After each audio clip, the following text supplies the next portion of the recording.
welcome. Obviously, this golf cart is not a tiny house on wheels. Let's plumb it. Yeah.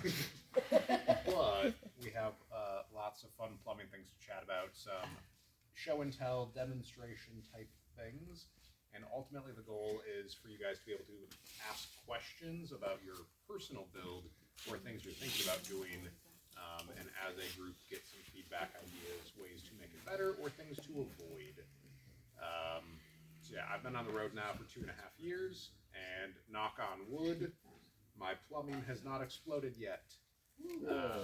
I did have a blonde moment earlier this week, though. I thought my water pump was going out on me. And I was like, what is going on? It sounds like it's pushing air in my tank. Stuff's gurgling. It's been that long, I guess I need to replace it. So I pulled the fuse, and I was like, I'll deal with this later. And then I put the fuse back in. It still was doing the thing. And I was like, something sounds weird. So I go and look, and I was out of water. I thought I had refilled the tank in my bus before the event started. I did not. So luckily I was able to just get a couple of hoses, run some water to my bus, and put my fuse back in, and I was good to go. So it's not always as complicated as you might think it is, and before you start throwing stuff away or tearing it out, troubleshoot, yes. And when you forget to do something, just do it better the next time. So the basics of our adventures on the road really come down to water. In most cases, water is the limiting factor of how long you can be in a certain place. At least that's what I have experienced, as well as other folks I've talked to have. So with my water system as a solo traveler, I've got 100 gallons of fresh water.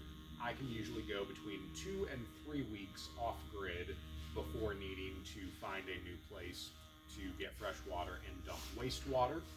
So in the realm of water, we have various types on our rig. We obviously have fresh water. That's what we're going to be using for drinking, bathing, cooking, and cleaning. Kind of common size in large buses is 100 gallons or more. If you're in a smaller bus, you may be looking at 20, 30, 40 gallons of fresh water. The thing to keep in mind about fresh water is just the sheer mass of that much water. So you're at just over 8 pounds per gallon of water.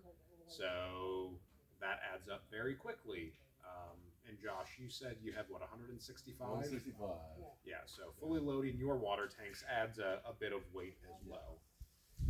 So that's one thing to be mindful of. The other thing with large water systems is the momentum of it. Every time you accelerate and stop, that water wants to keep going.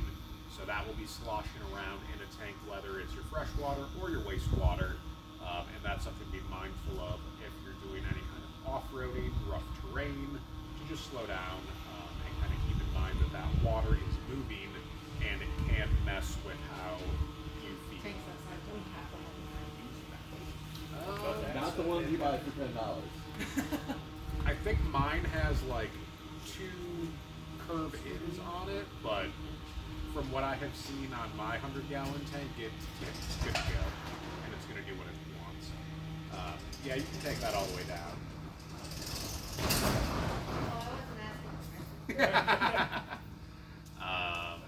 So once you figure out how much fresh water you need, then we have to talk about the wastewater. If you're familiar with RVs, you usually hear people talking about a gray water tank and a black water tank. Most people think that sink water is gray water, but technically, because it has food bits in it, it would be classified as black water. So if you look at the way RVs are plumbed, normally the sink and the bathroom are going to the black water, and then like laundry and shower is going to your gray water if you've got 2 separate systems. I personally do a combined wastewater tank because I do have a dry toilet, but I have a urine diverter that is plumbed into my wastewater tank. So it's the urine, sink water, and shower water in my setup. And that kind of stews around as you're traveling for 2 weeks and can get pretty gross by the time it's time to dump.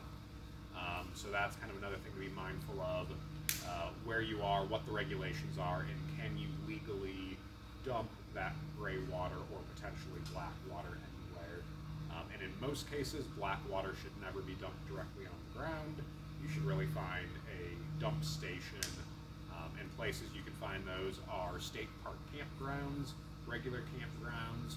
More and more truck stops are starting to have dump stations. I believe somebody had said that if you're a Boondockers Welcome member, you get access, I think it's to the pilot dump stations, but I don't remember that for certain. But there is one of the truck stops you're supposed to get access to at no additional charge. So that's one thing to be mindful of. And I've got an example. So most RV setups are going to have this kind of twist lock thread on it. This is the 3-inch dump, and that's what you're going to find RV hoses for. If you're doing a traditional wastegate, you'll have something that this twists onto that you can open or close the wastegate and do it just like an RVer does.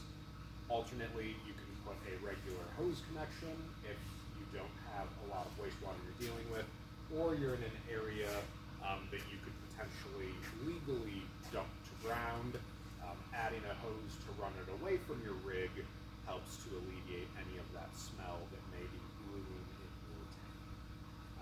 So be sure to double check what the rules are where you are, or you could potentially end up with a hefty fine for improper disposal of wastewater. So that's nothing fun. So we talked about black water, gray water, general wastewater, our fresh water. So that is how we are holding our water. Now, how do you actually get to use that while you're traveling? And we need a water pump for that to happen.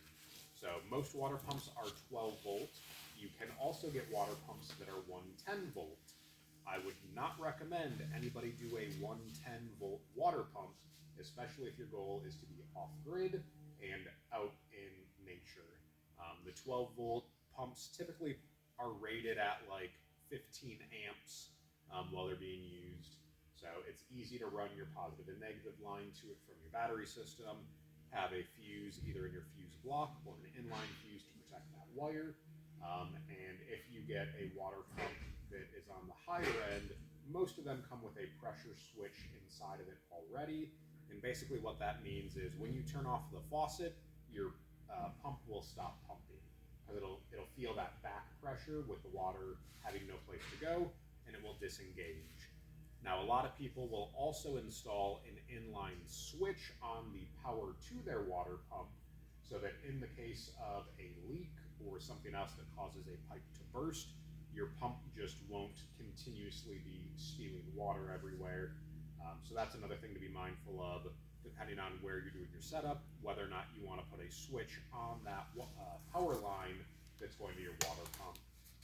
Personally, if I'm leaving my rig for more than a couple of days, I will usually just pull the fuse, and that way I know the pump cannot empty my 100 gallons somewhere else in my bus if something were to happen.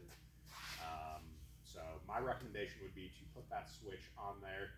That way you don't always have to be pulling the fuse. Just make sure you pick a power switch that's rated for either that amount of current to flow through it, or you have to have like a relay and a switch to carry that current. Any questions so far? So our pump is the powerhouse of our water system. That is how we get it from our freshwater tank to the rest of our equipment pressurized. In addition to a pump, if you've ever been in a factory RV and you try to turn the water on just a little bit, you may notice that it kind of burps and gargles and gets air in it, as opposed to if you're in a house and you turn your faucet on a little bit, you get that nice steady stream of water coming out. If you like that household experience of water flowing, then I would recommend adding an accumulator after your water pump, which will basically level out that flow and help make it a little bit more even when your pump is engaging or disengaging. If you add an accumulator, you will also notice that your water pump usually isn't running constantly. It'll kick on and may kick off for a second as that accumulator is balancing out the pressure. Unless you're using a high flow of water, then you will hear that pump kick on. But you'll get that smoother on and smoother off by adding in an accumulator. Personally, I like the Seaflow brand of accumulators and pumps. I find that for the price of them, they're worth it. Usually their pumps are around $50. Some of the other brands, I think SureFlow is another popular one, but you're paying more for that name brand. So I personally have liked my Seaflow. I don't know if anybody else has experience with water pumps that have failed or that they don't like. I have Seaflow currently. I've had it for a couple of years, the pump and the accumulator. And previously I had a SureFlow. I have 2 SureFlows, and I'm on pump number 3. This one I've had for a few years. It's been fine. But the SureFlows, they weren't lasting. Also, the Seaflow has been considerably quieter in operation than the SureFlow. And part of that noise is how it's mounted. Now I've not dealt with the SureFlow, but the Seaflow comes with like rubber feet that you put a screw through to act as a damper. So as that pump is vibrating, pumping the water, you don't have to really worry about it as much. The other thing you're going to want to look for when buying a water pump is something that is self-priming. So like the instance where I just ran out of water, I'm not going to damage my pump, but I also don't want to leave it constantly sucking air, which is why I pulled the fuse. If you get a water pump that is not self-priming, you can burn those out very quickly as soon as there's no water, and it's much harder to start them up from a dry standpoint. So look for a self-priming pump that can handle that air initially, so that you don't burn out those pumps. So now we've got our fresh water in storage, we've got our pump to move it, we're adding our accumulator to make it a little bit more of a luxury style. Now we need to get that water to our various appliances. Traditionally, for the longest time, the way to do that would have been copper, and people would cut their copper, they'd solder and sweat the joints and do all of that in a house. And nowadays, we have something that's much easier to use, and I think almost everyone I know uses PEX. You don't? Ooh, what do you use? CPVC. Okay. Even for the your pressurized lines? Okay. Anybody else alternative between PEX or PVC, copper, anything? So the thing that I like about PEX is it's kind of like erector sets. You get the size you need. You don't have to get the pretty blue and red if you don't want to, because we don't have massive amounts of water lines going into these rigs. So depending on what length they come in, you can get a single color, mark them however you want. You can get white and draw on it. Now this spool right here is actually bigger than I would recommend for a water line. What size does it say? 3/4. 3/4, yeah. 3/4. So I'm pretty sure everything I did in my bus was 1/2 inch. Me too. And that was more than adequate for the sink and the shower, because ultimately if your goal is to be off-grid longer, you don't want to be going through 15 or 20 gallons of water when you're showering. So 1/2 inch has been fine. You basically take your PVC, and when you order tools online, they usually come with a cutter like this, as well as a crimper. So I also use this cutter for my heavy gauge electrical wire because it works well. And you just go in, and it's as simple as that. So that's one of the things I like about the PEX is it's very easy to work with. When you're making your connections on PEX, there are specific types of fittings. I have one of my. So you'll typically have either brass fittings that go with it or plastic fittings. So most water tanks that we're putting in these rigs are plastic tanks. So if you're going into plastic, I would recommend having that plastic fitting going into a plastic tank. So for mine, this was the right size for the outlet on the tank to thread into, and then I added the PEX to it, and the rest of my connections were then the brass fitting. So these get pushed into the PEX, and then there are these little collars. This slips over your PEX, and then you use the tool to grab it and crimp it down. And that's what's creating your connection. There is also a company out there called Sharkbite, which is press fit, where you don't need the tool, you don't need the crimp. There's only, I think, one or maybe two fittings in my entire system that are those push connect ones, and that's because they were check valves, and I could not find check valves with the crimp connection. But obviously, you know, our houses vibrate. We're on the road. Every mile you go down the road is like an earthquake. So I prefer to have the crimped connections versus a push fit. But again, the exception was a check valve. I could not find a crimped check valve. The Sharkbite stuff is also pretty expensive Yes. compared to crimping yourself.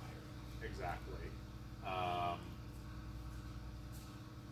forgot what I was going to say. That stuff used to be really expensive before Sharkbite came out. Yeah, this is much more affordable now. So who knows what a check valve is? Who doesn't know what a check valve is? So a check valve is a type of valve that you put in line a pipe, whether it's for air or water or other fluids, and it allows the liquid to flow one way, but not flow backwards. So I personally have a city water inlet as well as a gravity fill, typical to how an RV would set it up. So on my city water inlet, there's a check valve, so that if you put the hose there, the hose can pressurize my entire system and it'll bypass the pump. Without that check valve there, anytime my pump is operating, it would backfeed and spray my pressurized water out of that fitting that is intended for city water pressure. Vice versa, we don't want to put back pressure on our water pumps if you're using city water pressure. So there's a check valve between where my pump is and where the city water comes into a T to protect the pump from getting back pressure from city. So that's where I've got the two check valves in my water system. If you decide that you don't want a city water inlet and you're just going to do a pump and a tank, you don't need to worry so much about the check valve. And if you're building a rig that you're intending to basically only take to campgrounds and you're not doing a tank, it's not as big of a deal either.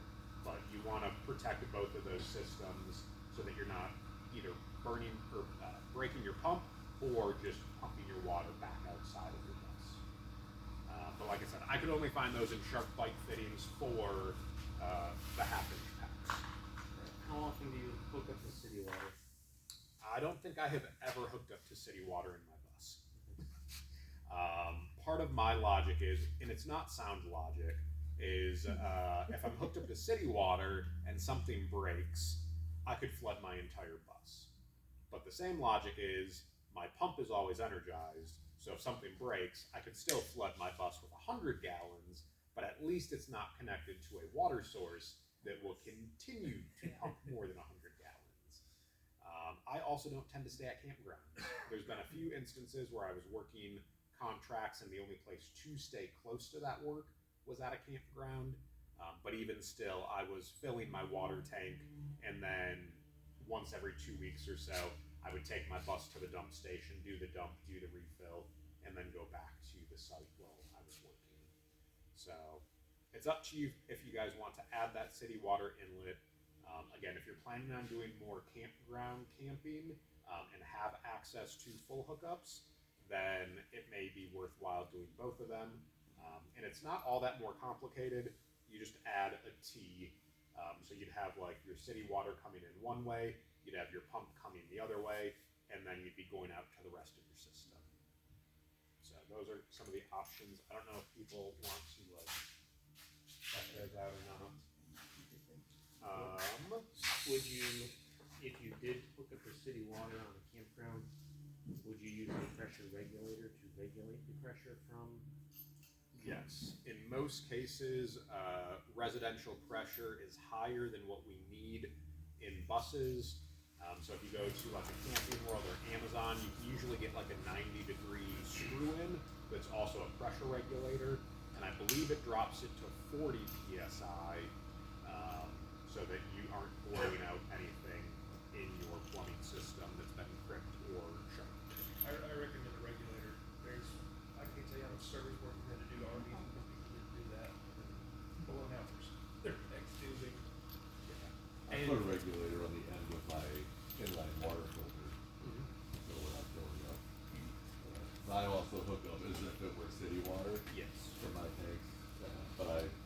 did before I learned that I needed a regulator. I did bulge my tanks out.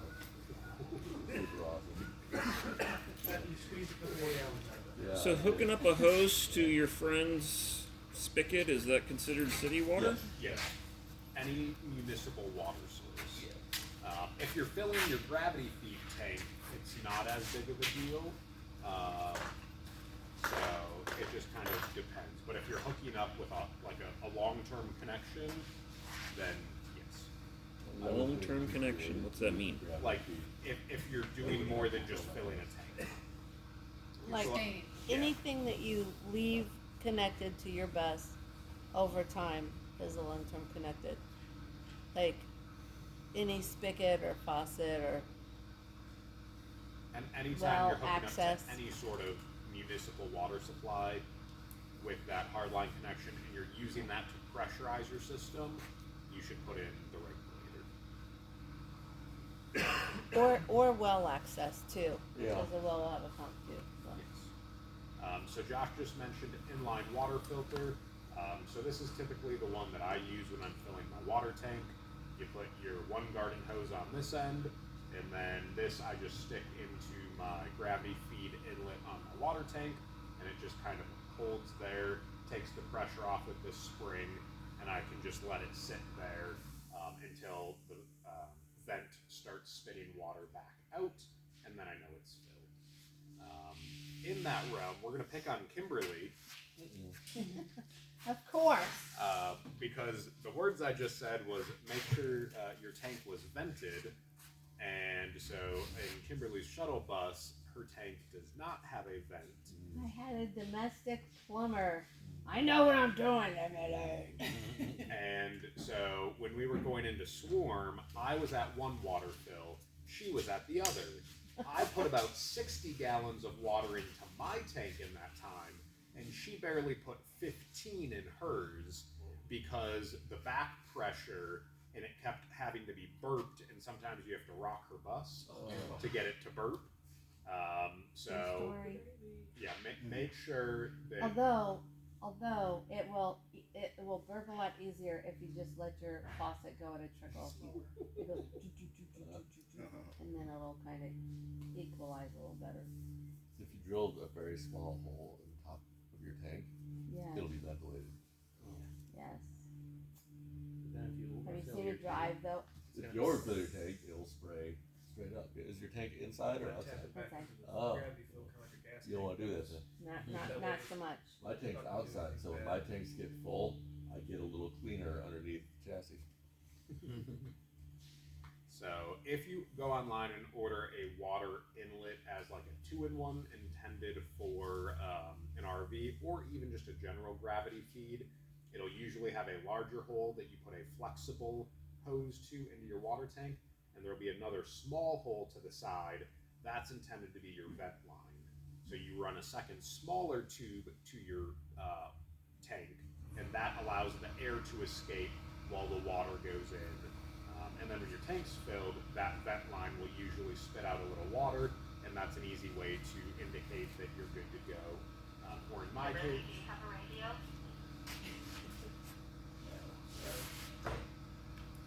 no, but she's in the workshop with me talking plumbing.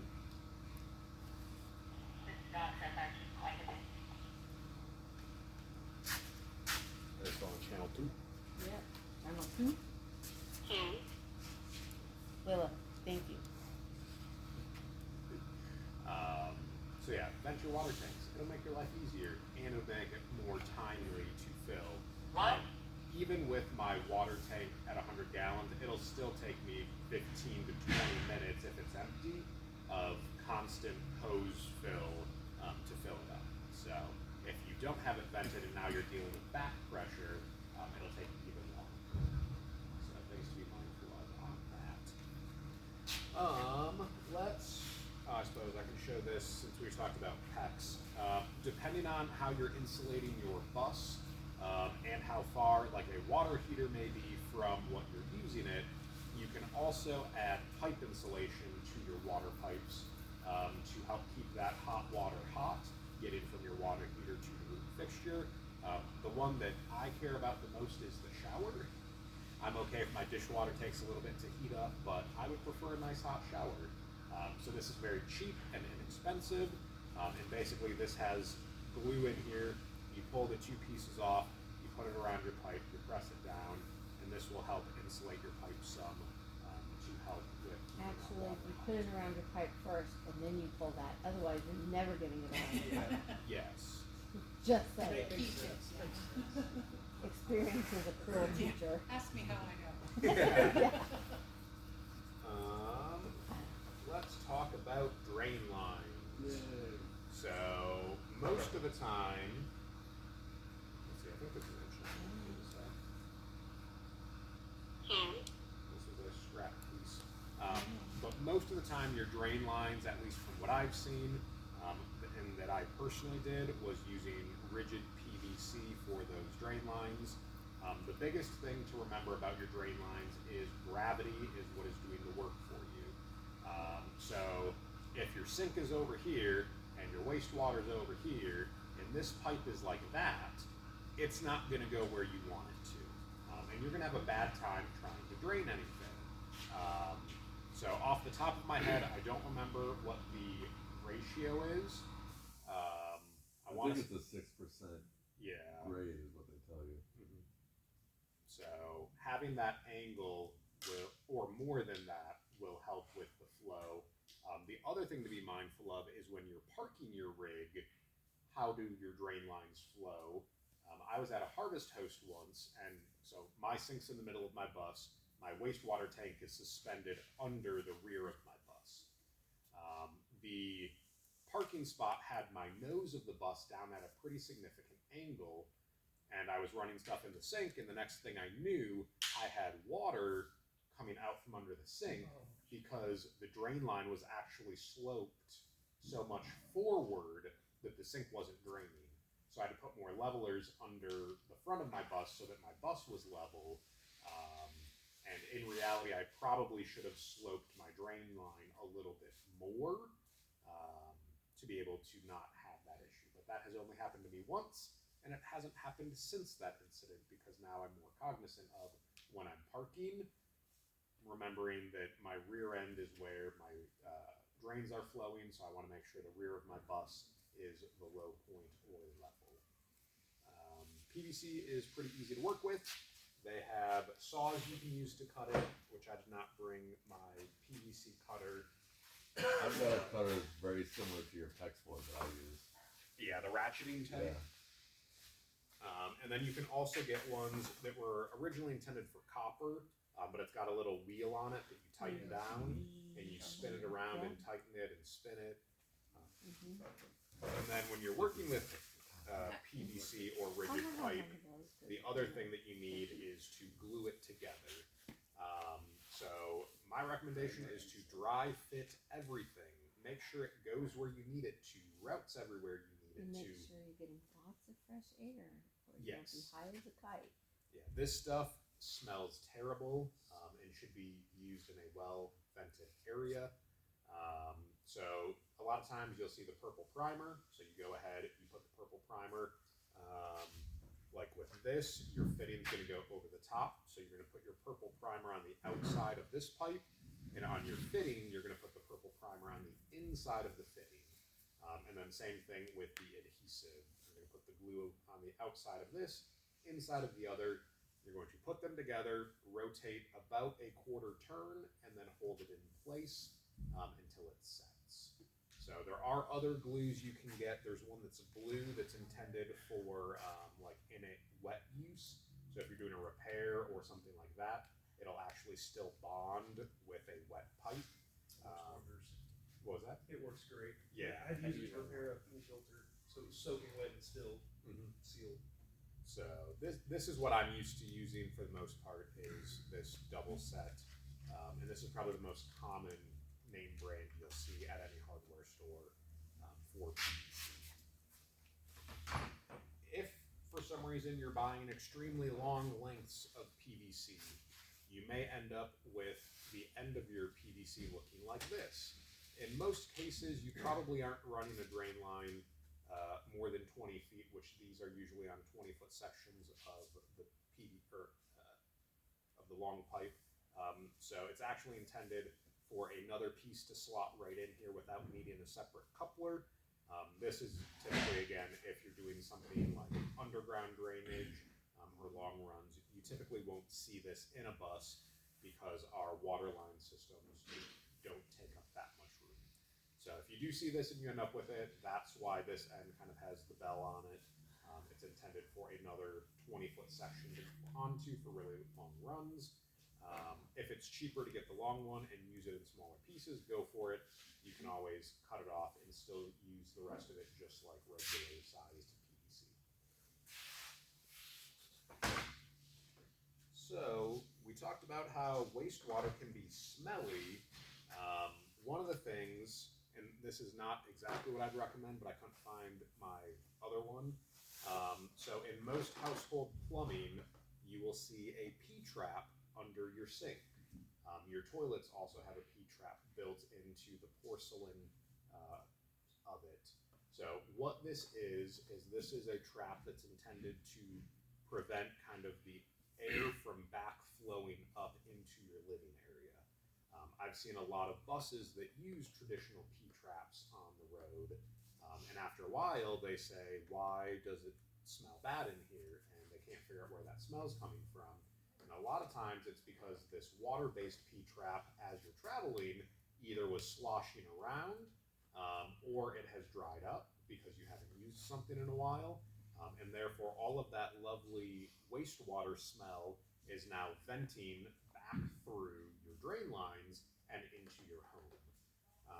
So there is a waterless P-trap called a HEPFlow valve, which I tried to find mine, but I cleaned my bus and now I can't find anything.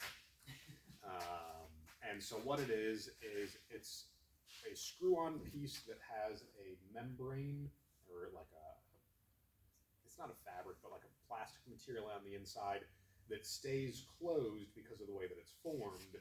And when water starts coming on the end, it'll open up and let the water go through. And once that pressure is low enough, it'll close again. So it's a waterless P-trap, and that will prevent the back smell from your wastewater tank while you're traveling. A lot of times you will not notice that smell while you're parked, but it's when you actually start driving, and it's the flowing air in and out of your rig that causes like a vacuum to kind of suck that air out of your tank. So on any of your drains, whether it's your shower drain, your sink drain, or if you're plumbing a urine diverter into your wastewater tank, I recommend putting one of those waterless P-traps on all of those drains. Otherwise, if you leave any of them open, you'll get that backdraft of smell, and it's never fun on a driving day when you're like, oh, it smells gross in here. So that is a must-have in my opinion.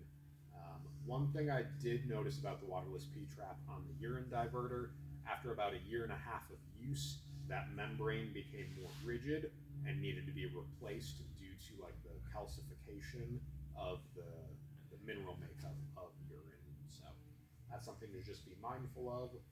If you notice you're having any drainage issues, is it's likely that that has gotten to a point where it's not freely opening when you need it to. Questions so far? So you would put a P-trap on each device, for lack of a better term, versus more towards the end of the line?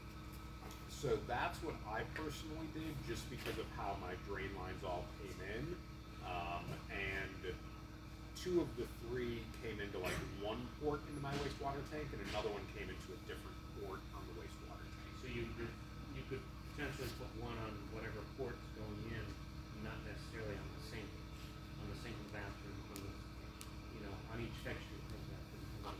Potentially, yes. The only thing would be if for some reason there was water sitting in your drain line, there's a chance of potential smell. That's why I personally keep it as close to the start of the appliance end, and then I don't have to worry about it. But the logic is yes. One. Other questions so far? I'm trying to think what else I have up here that's good show and tell stuff. So a lot of what we've talked about so far in plumbing has related to water, but water is not the only thing that you potentially will be plumbing on your rig. So propane is another thing. This is my quick connect hose that I use to connect my Blackstone in with my propane system. My propane system, though, is not ran out of soft line like this. This is merely just the accessory connection from the outlet to my Blackstone. There is braided cable you can get that some people have used. I personally prefer to do black pipe. That's kind of what the RV standard has been for a while. And so I had called under some campers and I was like, it's all rigid line for propane. So that's why I chose to do rigid line as well. I think I did 1/2-inch black pipe.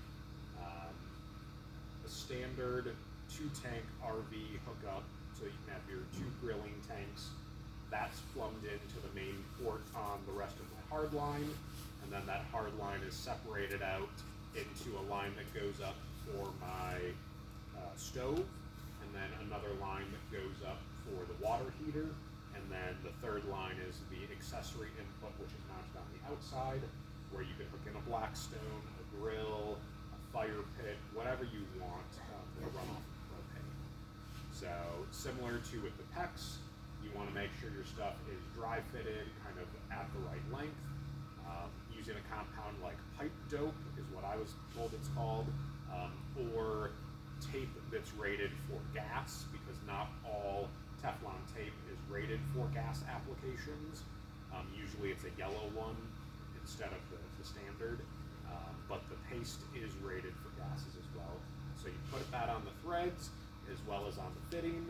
You tighten those down with pipe wrenches and move on to the next one. On the inside of my bus, where the hard pipe transitions to the appliance, I use the yellow residential style. It's not really a hose, but it's kind of a hose that goes from your pipe into the appliance. Yeah, but it's not a tube either. It's like a metal thing that's kind of flexible. I guess it's a hose. When it comes to propane, I did not want to mess around.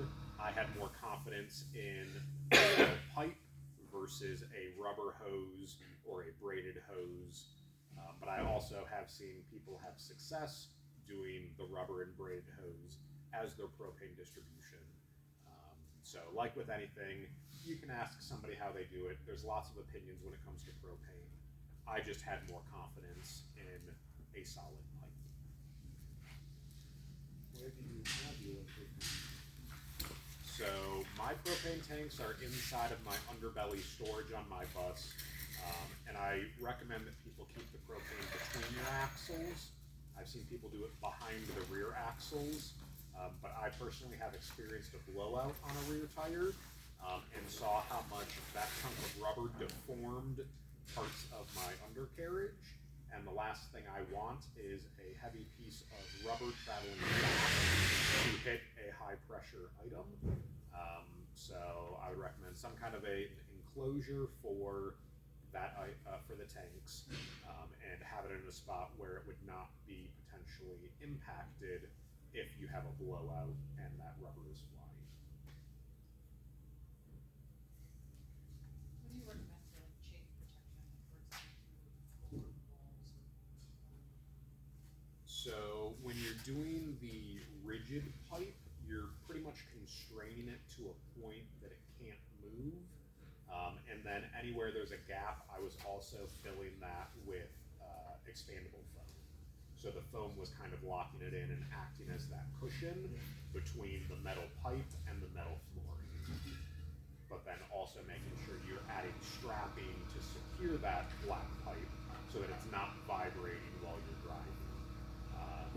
So that's what I found worked for me. And you just want to limit those opportunities where something could start rubbing and flamming. And any time that I drive, I turn my propane off. So I do not leave my propane pressurized on travel days. It only takes 30 seconds to turn it on and off, and most of the time I don't lose any pressure that's already in the line, so it's a matter of just turning it right back on, and it's no different. Everything lights really. This is kind of like the braided cable we had talked about, but this is specific to a faucet. Most of your faucets, this is what you'll see under the sink. So you'll go from your PEX or your CPVC or whatever you're running your fresh water with to a fitting that will screw onto one end, and then the other end goes to the bottom side of your faucet. And that's just kind of standard if you're using household appliance type things. So these you can get pretty much at any hardware store in a variety of lengths. So as you're roughing in your plumbing, keep that in mind wherever you're going to put like your shutoff valve and your thread fitting. How much will you need to finish making your connection to those faucets or appliances?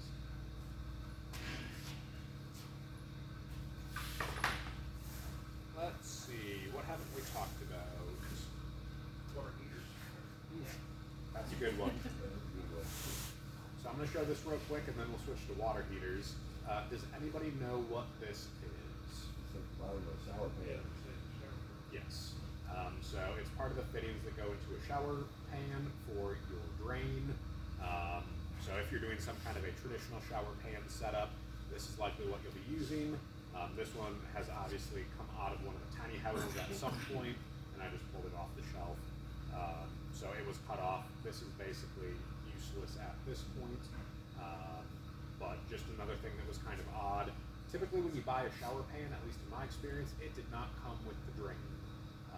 So if you're buying a shower pan, also figure out what size drain kit you need to go with it, and make sure to get this.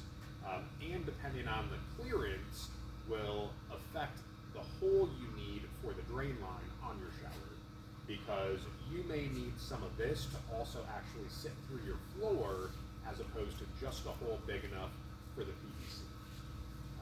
So just something to be mindful of is grab one of these if you're doing a shower pan. So, water heaters. Are you guys saying that you don't like cold showers? Cold dishes? Every once in a while, nice. You pretty much have two choices when it comes to hot water, either electric heat or propane heat. Now, if you've got a massive electrical system and have more power than you know what to do with, you could feasibly do an electric water heater. I know a few people on the road that have them, but they are big energy hogs. Anytime you're trying to use electricity to create heat, it is a massive draw, and that's something I believe would have to be ran through your inverter. I don't know of any DC-powered hot water heaters. So the only people I know with those types of heaters who are having success with them are in vans. Or van-sized buses. I think the cutoff line is if you've got a shower, you're not gonna have enough power coming in to maintain hot water for the duration of a shower. Okay. But like Lizzie, I stuck my head in her bus and looked at her water heater. It's 1.5 gallons. Yeah, mine's 2.5. Yeah. So I found one that was 2.6 and it pulls the same amount of wattage as like a hot pot. For how long? So, and it says it was quick heating, so it was over a short period of time. So I got it for $7. So we're gonna try it out, and if it Yeah. doesn't work, no harm, no foul. I lost $7. I hope it works, honestly. Yeah. Shoot, I really Yeah. hope it works. It's a great deal. So I hope it works too, but when it doesn't, the instant propane hot water heaters are for sure the way to go. So I was told to get the RV hot water heater instead of propane instead. Well, it Because is an RV sometimes style, yeah. The pets that Yeah. you can't get the pressure in order for them to kick on. I've had zero issues with not an RV style on demand, but the one that Josh has is a better option for on demand, but it's still an RV style. Yeah, it fits in the same hole as a 6-gallon tank RV water heater, but it's instant, Alright, so you don't I'm run gonna out of see hot this water. thing. Alright, I'm following you home again. I mean, I'll send you a link, and I even have a coupon code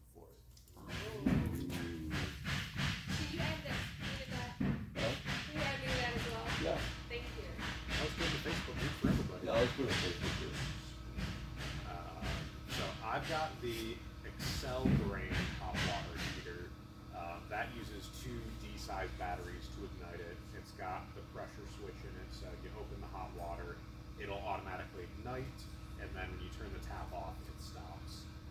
So the one thing I have noticed about on-demand hot water heaters is depending on what your shower practice is, if you're doing more of like a military shower where you're on, off, you will get those little sections of cold water coming in depending on how long your off period is, because it'll take a second or two for it to reignite and keep warming up. But if you're in an area where you're not having to conserve water as much, then it works great, and I've been happy with it. I typically adjust mine twice a year.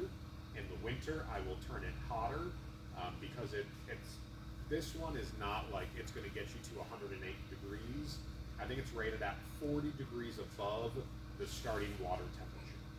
So in the winter, the water's a lot colder just sitting in the tank, so I crank it up so that it's really burning hot. And in the summer, the water's already at that higher ambient temperature, so I turn it down in the summertime.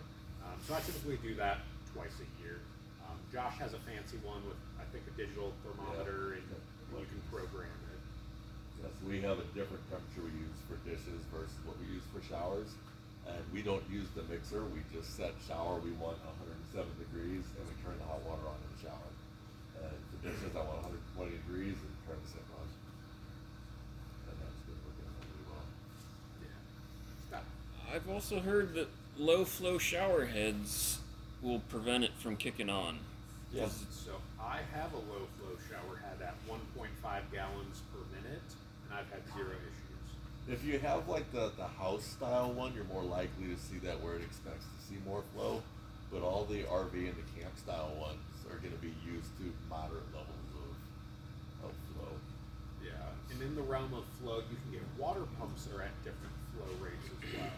So like I think my sea flow is rated at 3.5 gallons per minute, but I just said my shower head's only 1.5 gallons per minute. So that's where when I'm showering, it'll kind of kick on and off sometimes, but the pressure will be continuous because I've got that accumulator in there to help reduce how much water I'm using while I shower. Kind of a side on that is we actually have two shower heads, and when we're out on the road, we use our low flow 1.5 gallon roughly shower head, and when we're somewhere where we have access to all the water that we possibly want, we've got a big rainforest style shower that is like a luxury shower. Almost as good as the one at Jessup, the outdoor shower at Jessup. Not quite. Is it like a switch to alternate between the two? No, I take the old one off. They just screw on. So, yeah. The low flow one's like the one on the hose where you pick it up and use it, whatever, it's got an on-off switch. And the other one's just a shower head.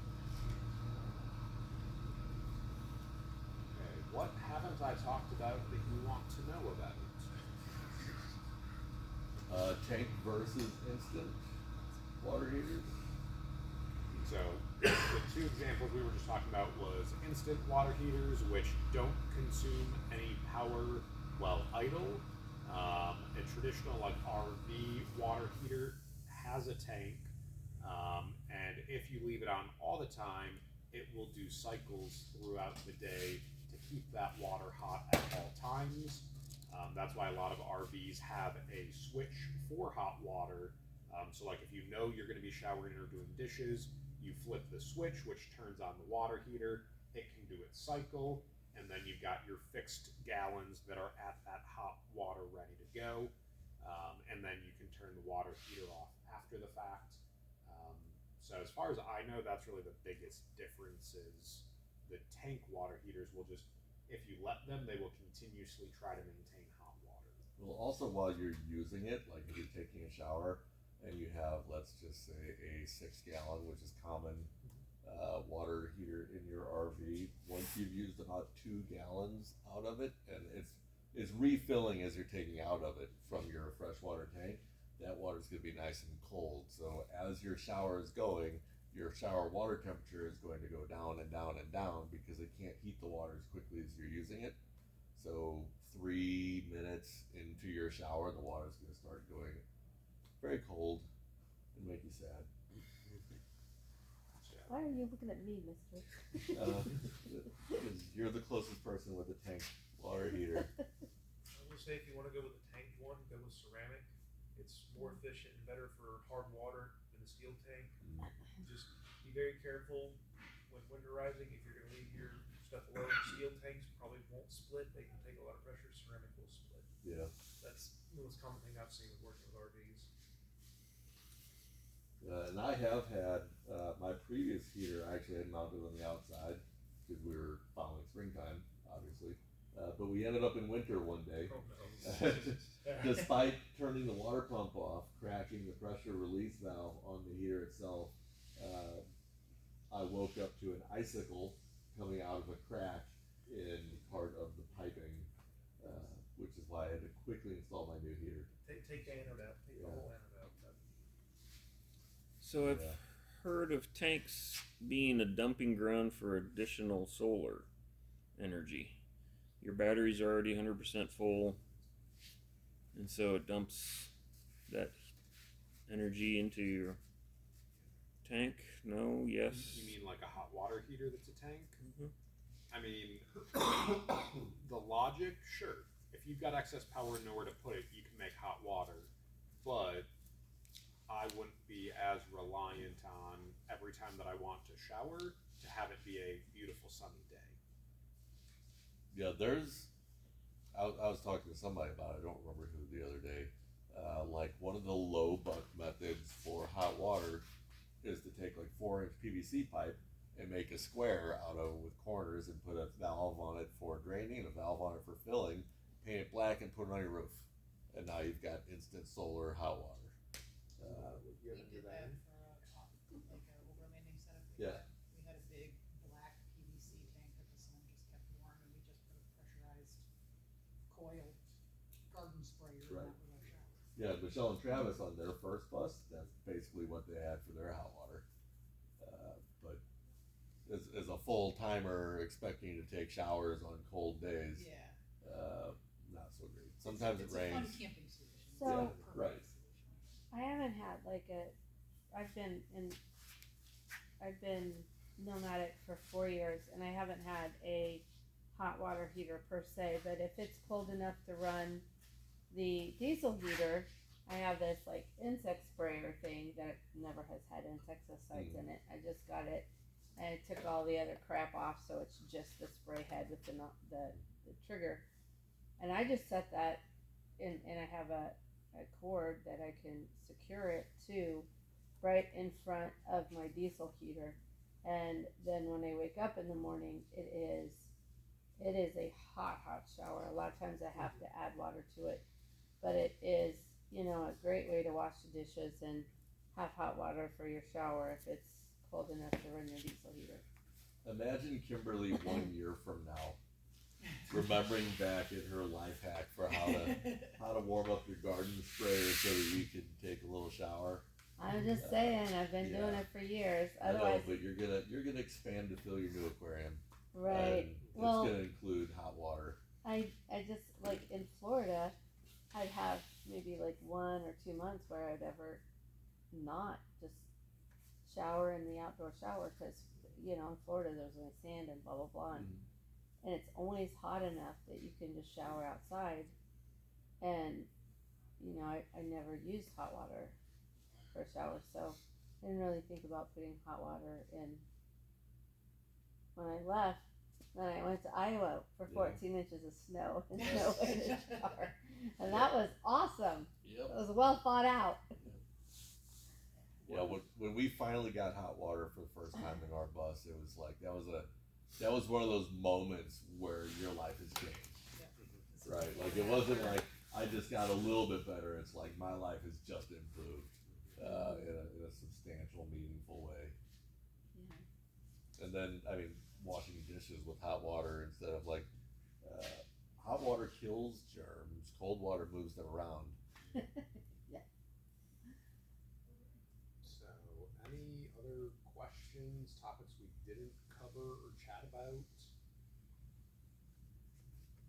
Too rich for my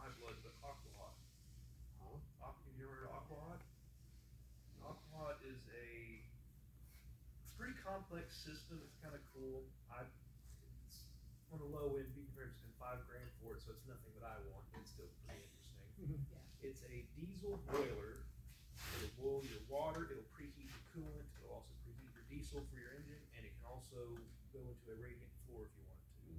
It's interesting. Sounds like luxury, but Lord of mercy, it's expensive to get out. I've Who seen Runs nonstop.